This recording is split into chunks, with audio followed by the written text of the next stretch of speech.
Yes po, no, may sarili pong training center doon, no, sa abroad. At of course, meron din silang sariling security license. Ayan mga idol. So for to this video, no, sasagutin lang po natin, no, yung comment ng isang ka-59 natin.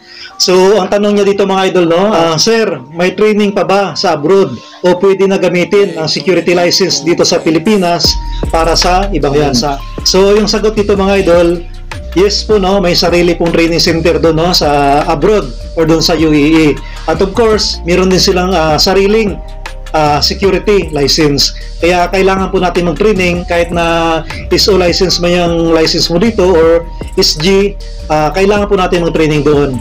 Ayan. Based po doon sa na-experience namin mga idol, no, doon po sa ibang bansa, pagdating namin doon, meron kaming preparation training mismo doon sa camp, kumbaga doon sa employer natin. Bago ka patrainingin doon sa ang training center nila doon is yung PSBD, meaning Private Security Business Department. So ito yung isa sa ahensya ng police mga idol, no, doon sa UAE or doon sa ibang bansa. Kumbaga dito sa atin sa SUSYA, no, or yung PADPAW dati. So ganun din doon sa kanila, yung department ng license doon is yung PSBD or yung Private Security Business Department. Ayan. So habang nagtitraining po kami doon ng 1 week sa camp or doon sa accommodation namin, yun pong training na yun is yung preparation. Dalawa yung kailangan mong i-meet doon, no? Merong academic na training at meron ding physical training.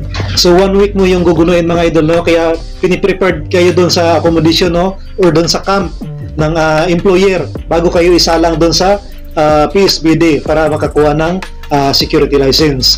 Kung ang tanong pa dito, kung kailangan required ba talaga yung license po doon, actually, yung UAE, meron pong 7 Emirates mga idol, no? 7 Emirates. At yung 6 na yon kasama yung Abu Dhabi, nire-required po ng security license. Bukod tangi po mga idol, no? Ito trivia lang, bukod tangi po yung Dubai, doon sa 7 Emirates na yon, na hindi na nire-required yung security license. Pero, kailangan po nila kunin yung training sa PSBD. Pero wala na nga po silang security license. Pero lahat pong 7 Emirates na yun, so ito yung mga 7 Emirates mga idol, no? Emirates meaning ito yung land or yung isang lugar. So bawat lugar po na yan mga idol, yung UAE, mayroong 7 Emirates or hinati-hati sa 7, no? So bawat yung 7 na yan, mayroon pong kanya-kanyang sheikh. Ibig sabihin, leader, or kung dito sa atin, yung meron pong 7 sheikh, yung bawat Emirates na yan. Ito yung mga Emirates mga idol, no?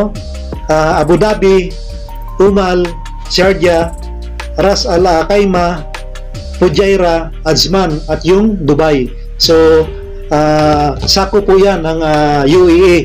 At yun yung mga 7 Emirates. So, bukod po yung Dubai mga idol, hindi na sila nire-required ng security license. Pero required sila naman training sa PSBD. Ayan.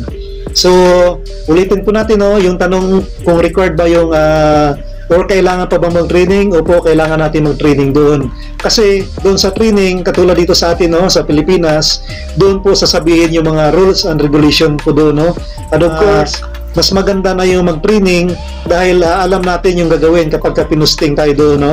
Kasi hindi natin yung lugar, iba po yung kultura doon, makikisama tayo, kaya dapat alam natin kahit na pinakamaliit or dapat mag-research tayo, no, para pagdating natin doon, hindi tayo, no, panganga. Kumbaga, alam natin yung batas nila doon or yung culture doon para hindi tayo mahirapan makisama. Kailangan i-adapt natin yun kasi tayo yung pupunta doon, so tayo yung makikisama sa kanila kasi tayo yung pupunta sa bansa nila. So yun mga idol, no, kumbaga pagdating nyo doon, ibig sabihin mga 1 month pa kayo, no, bago maka-posting.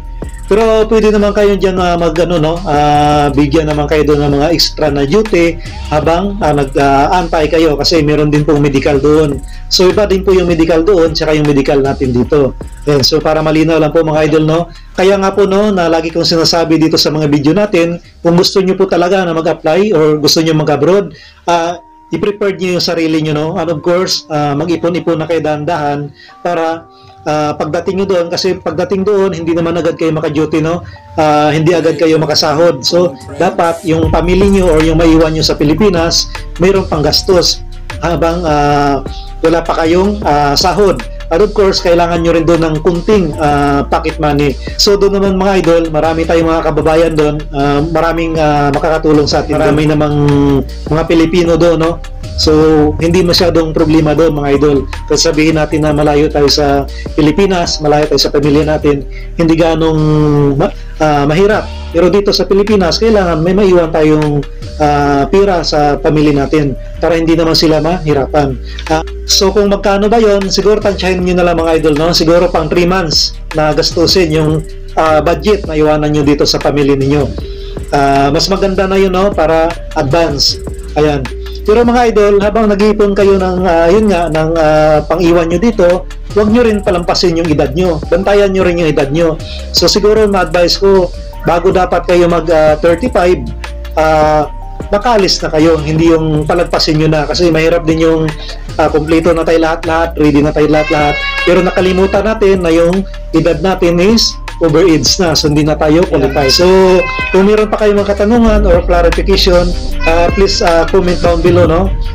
Alright, so that's all for today's video mga idol.